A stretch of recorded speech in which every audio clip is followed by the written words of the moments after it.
So, looking at it like this, third one is the brake lights. The fourth one is the normal tail lights, which should be on all the time. The brake lights being on only when you hit the brake.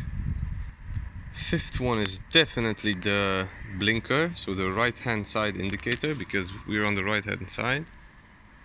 And the sixth is the reversing lights. I have no idea what the first and the second are, because they don't do anything really. And if I think about it, oh, probably it's the fog lights. Yeah, because how many we got?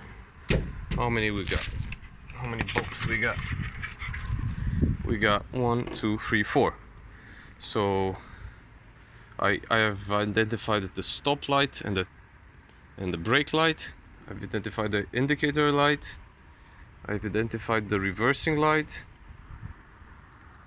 And well, one of the two, so one of the lights from position 1 or 2 is probably the fog light, but I have no idea which of the two, and that means that one of them is not doing anything. Oh, one of them is the ground. Yeah, probably the black thingy, the black one. So position 1 is probably the fog lights, and the second one is the ground.